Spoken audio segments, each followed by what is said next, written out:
South Indian cinema सिर्फ फिल्मों की नहीं बल्कि मैडनेस की पहचान बन चुका है। हर साल ऐसी फिल्में आती हैं जो न सिर्फ रिकॉर्ड्स तोड़ती हैं बल्कि ऑडियंस के दिलों में परमानेंटली सेटल हो जाती हैं। और 2025 भी कुछ अलग नहीं रहा। इस साल साउथ की high octane action films, mind blowing thrillers और हार्ट टचिंग ड्रामास ने बॉक्स ऑफिस पर तूफान मचा दिया। तो तैयार हो जाइए क्योंकि हम लेकर आए हैं 2025 की 10 सबसे बड़ी ब्लॉकबस्टर साउथ इंडियन मूवीज जिनके बिना ये साल अधूरा है। और एक बोनस टिप, डिस्क्रिप्शन में मेरे टेलीग्राम चैनल का लिंक है, तो फटाफट से ज्वाइन हो जाओ। तो बिना किसी देरी के बढ़ते हैं अपनी लिस्ट की ओर।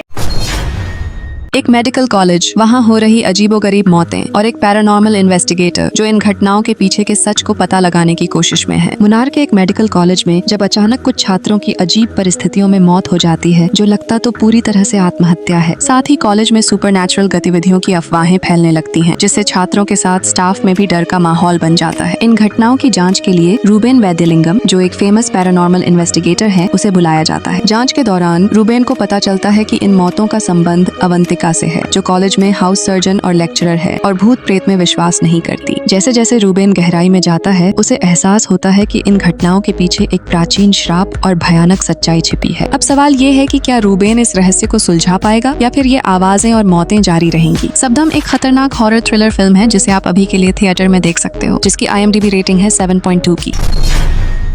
एक हाई प्रोफाइल मर्डर केस, उसे हैंडल कर रही एक महिला पुलिस अफसर और सियासत की अंधेरी गलियों में छुपा एक ऐसा राज जो उजागर होते ही सब कुछ बदल सकता है। कहानी तब शुरू होती है जब प्रभावशाली नेता JC धर्मेंद्र रेड्डी की मिस्टीरियस तरीके से हत्या कर दी जाती है। पूरी पुलिस इस केस को जल्द बंद करना चाहती है, लेकिन इंस्पेक्टर सुधा राव को लगता है कि यह सिर्फ एक हत्या नहीं बल्कि ये राजनीतिक षड्यंत्र का हिस्सा है। जैसे जैसे सुधा इस केस की गहराई में जाती है उसे कुछ ऐसे सुराग मिलते हैं जो सत्ता के सबसे बड़े चेहरे की ओर इशारा करते हैं। लेकिन इस सच तक पहुंचना इतना आसान नहीं, क्योंकि हर कदम पर उसका सामना उन लोगों से होता है जो सच्चाई को दफनाने के लिए कुछ भी कर सकते हैं। अब सवाल ये है कि इतने मुश्किलों के बाद भी क्या सुधा असली गुनहगार तक पहुंच पाएगी या फिर ये केस भी राजनीति के काले पन्नों में कहीं खो जाएगा। इन सब का जवाब आपको इस कमाल की मर्डर मिस्ट्री मूवी में मिलेगा जिसका नाम है हत्या, जिसकी IMDb रेटिंग है 9.2 की, जिसे आप अभी के लिए थिएटर पर देख सकते हो।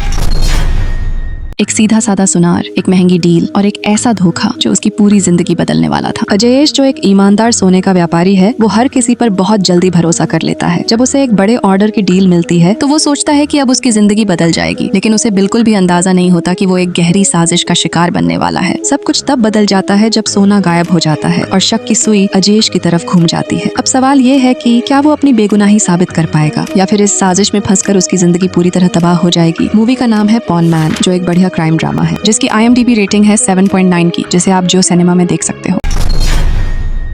अब बात करते हैं 2025 में रिलीज हुए एक माइंड फ्रेश कॉमेडी मूवी की, जिसमें है एक मिडिल क्लास फैमिली, उसके ऊपर से नौकरी की अनिश्चितता की दिक्कत और एक व्यक्ति की स्ट्रगलिंग सफर की कहानी जो अपने प्रियजनों के लिए हर चुनौती का सामना करता है। कहानी है नवीन की, जो एक ग्राफिक डिजाइनर है और अपनी प्रेग्नेंट वाइफ वेनिला के साथ रहता है। अपनी नौकरी खोने के बाद नवीन को परिवार की फाइनेंशियल जरूरतों को पूरा करने के लिए कई चैलेंजेस का सामना करना पड़ता है। उसके ससुराल के लोग, विशेष रूप से उसका साला राजेंद्र ने उसकी स्थिति को लेकर उसे नीचा दिखाने का कोई मौका नहीं छोड़ते। नवीन की यह सफर हमें दिखाती है कि कैसे वह अपनी परिस्थितियों से लड़ते हुए परिवार की उम्मीदों पर खरा उतरने की कोशिश करता है, और इसी कोशिशों के दौरान हमें अच्छी खासी कॉमेडी एक्सपीरियंस करने को मिलती है और भी कई मिडिल क्लास प्रॉब्लम जिससे आप रिलेट कर पाओगे। मूवी का नाम है कुटुंबस्थान, जिसे आप 7 मार्च को ZEE5 पर देख सकते हो। एक कॉलेज स्टूडेंट जिसका हुआ है एक ब्रेकअप और एक ऐसा खतरनाक डिसीजन जो उसकी जिंदगी को हमेशा के लिए बदल देगा। राघवन की जिंदगी बिल्कुल परफेक्ट थी, लेकिन एक धोखे भरे ब्रेकअप के बाद उसकी दुनिया तहस नहस हो गई। गुस्से, बदले और दर्द ने उसे एक ऐसे रास्ते पर धकेल दिया जहां से वापस लौटना नामुमकिन था। अब वो सिर्फ एक स्टूडेंट नहीं बल्कि एक मास्टरमाइंड बन चुका था जो सबसे शातिर स्कैम्स को अंजाम देता था। लेकिन जब उसके अपने ही प्लान उलझने लगते हैं और दुश्मन हर तरफ से उसे घेर लेते हैं, तो क्या वो इस खतरनाक जाल से बाहर निकल पाएगा या फिर उसकी कहानी भी उन अपराधियों जैसी बन जाएगी जो कभी वापसी नहीं कर सके। मूवी का नाम है ड्रैगन, जो एक क्राइम थ्रिलर फिल्म है जो अभी तो आपको थिएटर में देखने को मिलेगी। अब बात करते हैं एक और धमाकेदार कॉमेडी मूवी की, जिसमें एक कर्ज में डूबा किसान, परिवार की भलाई के लिए लिया गया कठोर डिसीजन और एक कहानी जो आपके दिल को छू जाएगी। कहानी मल्लन्ना की है, जो अपने परिवार के साथ एक छोटे से गांव में रहता है। कर्ज के बोझ तले दबे मल्लन्ना को एक अजीबोगरीब प्लान सूझती है, अपनी मौत का नाटक करना, ताकि उसके परिवार को सरकारी मुआवजा मिल सके। ये डिसीजन न केवल मल्लन्ना के जीवन को बल्कि उसके परिवार की किस्मत को भी बदल देता है। अब मूवी में सवाल ये होते हैं कि क्या मल्लन्ना की यह प्लान सफल होगी या ये डिसीजन उसके परिवार के लिए और भी मुश्किलें खड़ी करेगा। मूवी का नाम है बापू, जो एक सटायर कॉमेडी ड्रामा है जो आपको जियो हॉटस्टार पर देखने को मिलेगी, जिसकी IMDb रेटिंग है 7.7 की। अब बढ़ते हैं 2025 में रिलीज हुई एक और ब्लॉकबस्टर मूवी की ओर, जो एक हॉरर कैटेगरी की है, जिसमें एक पुराना पियानो, एक हॉन्टेड हवेली और एक ऐसा मिस्ट्री जो आपको टाइम ट्रैवल पे ले जाएगा। कहानी अघाथियन की है, जो एक स्ट्रगलिंग आर्ट डायरेक्टर हैं अपनी मंगेतर वीणा के साथ। वे पुडुचेरी में एक पुरानी फ्रेंच हवेली को एक डरावने थीम पार्क में बदलने का डिसीजन लेते हैं। हवेली की मरम्मत के दौरान उन्हें एक प्राचीन पियानो मिलता है, जो उन्हें 1940 के पूर्व स्वतंत्रता भारत की दुनिया में ले जाता है। यहाँ वे एक द परफेक्ट फिजिशियन सिद्धार्थन और एक निर्दयी कॉलोनियल एडमिनिस्ट्रेटर एडविन डुप्लेक्स के बीच की लड़ाई के विटनेस बनते हैं। जैसे जैसे वे इस मिस्ट्री के गहराई में उतरते हैं, उन्हें एहसास होता है कि यह सिर्फ अतीत की कहानी नहीं बल्कि उनके वर्तमान से भी जुड़ा हुआ है। अब सवाल ये है कि क्या अघाथियन और वीणा इस रहस्य को सुलझा पाएंगे, या हवेली के अतीत के भूत उनके वर्तमान को भी निगल जाएंगे। अघाथिया एक ऐतिहासिक हॉरर थ्रिलर है जो आपको मिस्ट्री, रोमांच और डर के सफर पर ले जाती है।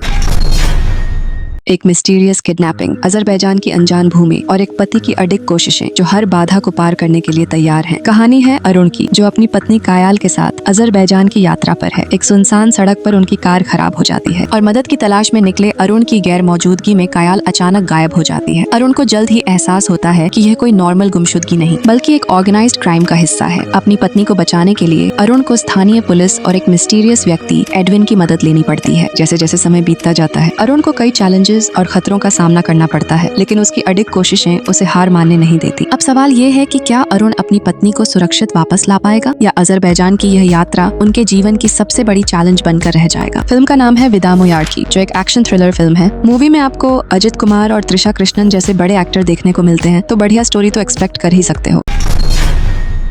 राजू, जो श्रीकाकुलम का एक मछुआरा है और अपनी प्रेमिका सत्या से बेहद प्यार करता है। सत्या चाहती है कि राजू मछली पकड़ने का जोखिम भरा काम छोड़ दे, लेकिन राजू अपनी परंपरा और पेशे से जुड़ा रहना चाहता है। एक दिन मछली पकड़ते समय राजू गलती से पाकिस्तानी जल क्षेत्र में एंटर कर जाता है और वहाँ की सेना द्वारा गिरफ्तार कर लिया जाता है। अब राजू को अपनी आजादी और अपने प्यार दोनों के लिए संघर्ष करना पड़ता है। अब सवाल ये है कि क्या राजू अपनी सत्या के पास लौट पाएगा, और क्या सत्या राजू का तब तक इंतजार करेगी, या समुद्र की ये लहरें उनके प्यार को हमेशा के लिए अलग कर देंगी। कमाल की लव स्टोरी मूवी है ये, जिसका नाम है थैंडल, और IMDb पर इसकी रेटिंग है 7.1 की।